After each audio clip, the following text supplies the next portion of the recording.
नमस्कार, मैं हूं Rakesh Kumar Singh. India news digital में आपका स्वागत है। जी हां, आज बात करेंगे नीतीश कुमार के एक बयान को लेकर, जो उन्होंने बयान दिया है लोकसभा चुनाव को लेकर कि लोकसभा के चुनाव समय से पहले हो सकते हैं। हम इसका पूरी तौर पर विश्लेषण करेंगे कि आखिरकार नीतीश कुमार का जो बयान है, कितना सही है? क्या नीतीश कुमार जो बयान दे रहे हैं, उसका आखिरकार सत्यता से परे है या क्या?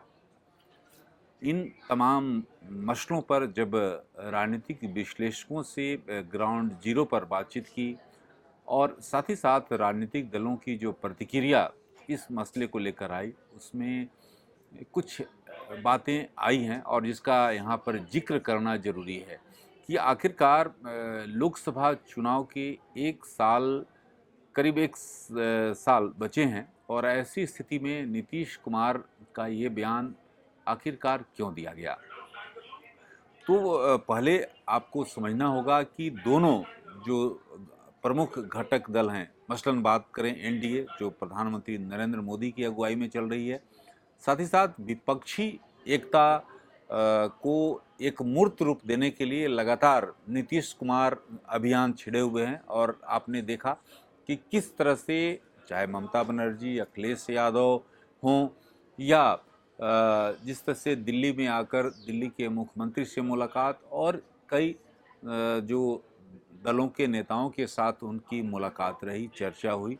अब जो है 23 जून को विपक्षी दलों की एक बड़ी बैठक नीतीश कुमार पटना में कर रहे हैं।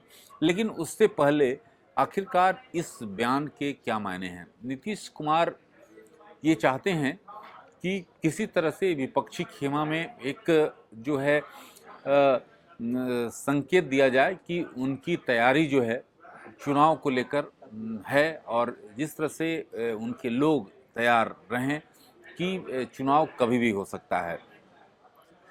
रही बात कि जिस तरह से ये बयान दिया गया, उसको लेकर नीतीश कुमार के जो मत से जो हैं कई राजनीतिक विश्लेषक हैं, वो साफ तौर पर इसे कोरा जो है बात कर रहे हैं कि ये कोरी बात है, इसमें कोई सच्चाई से परे नहीं है।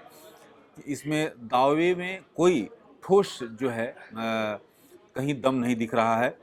दरअसल अगले मार्च से मई के बीच लोकसभा चुनाव होने हैं और मध्य मई से लेकर आखिरी मई तक नतीजों का ऐलान भी हो जाएगा। ऐसे में ये जिस तरह से ये बातें कही गई कि इस साल के अंत में 5 राज्यों में विधानसभा चुनाव भी होंगे, जिसमें राजस्थान, छत्तीसगढ़, मध्य प्रदेश जैसे प्रमुख राज्य शामिल हैं। एक संभावना ये जताई गई कि लोकसभा चुनाव इन राज्यों के चुनाव के साथ ही करवाए जा सकते हैं, लेकिन इसकी संभावना ज़्यादा दिखाई नहीं देती। मध्य प्रदेश में जहाँ तक एमपी की बात किया जाए, बीजेपी पहले से मजबूत है वहाँ पर। राजस्थान में लंबे समय से आपने देखा है कि हर बार वहाँ पर जो सत्ता परिवर्तन का ट्रेंड रहा है और जो बीजेपी का केंद्रीय नेतृत्व है और वसुंधरा राजे का जो संबंध है, जो पहले काफ़ी तल्ख थे, अब जो है नरमी संबंधों में आई है। तो ऐसे में यहाँ पर बीजेपी की स्थिति जो है पहले से काफ़ी बेहतर है।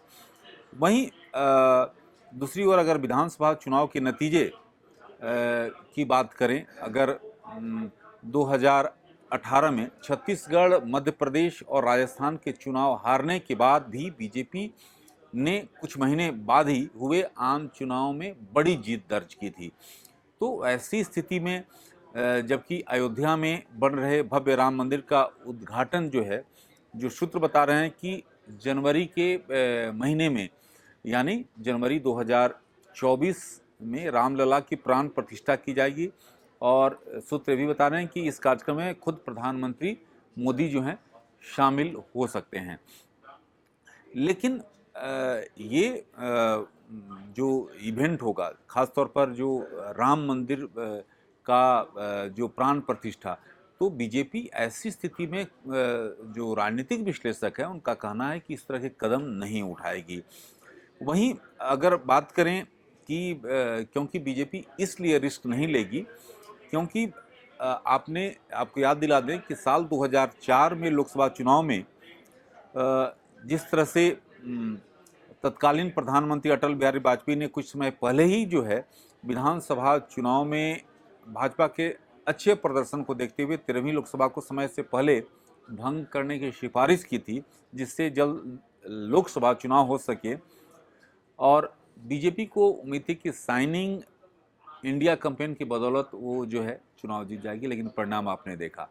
जहाँ तक 2024 की बात है, 2024 में बीजेपी और मजबूत दिख रही है। बीजेपी के पास गिनाने के लिए कई मुद्दे हैं। ये ज़रूर बात है कि कर्नाटक में कांग्रेस ने जो जीत दर्ज की है विधानसभा चुनाव में, इससे उसके हौसले बुलंद हैं। लेकिन आपको प्रधानमंत्री नरेंद्र मोदी ऐसे ब्रांड हैं बीजेपी के पास जिनका न केवल विश्व में आप देख रहे हैं कि डंका जिस तरह से बज रहा है, साथ ही साथ लोगों में जो उनकी स्वीकार्यता है वो काफ़ी है। तो ऐसी स्थिति में जो नीतीश कुमार का ये जो बयान है, राजनीतिक विश्लेषक साफ तौर पर खारिज कर रहे हैं कि नीतीश कुमार ने जो बयान दिया है उसके बयान के राजनीतिक मायने हैं और इसमें कोई सच्चाई की बात नहीं है कि बीजेपी इतनी बड़ी निर्णय लेगी कि 2024 से पहले जो है चुनाव कराए जा सकते हैं। ऐसी इस जो तथ्य हैं इसमें कोई सत्यता नज़र नहीं आती।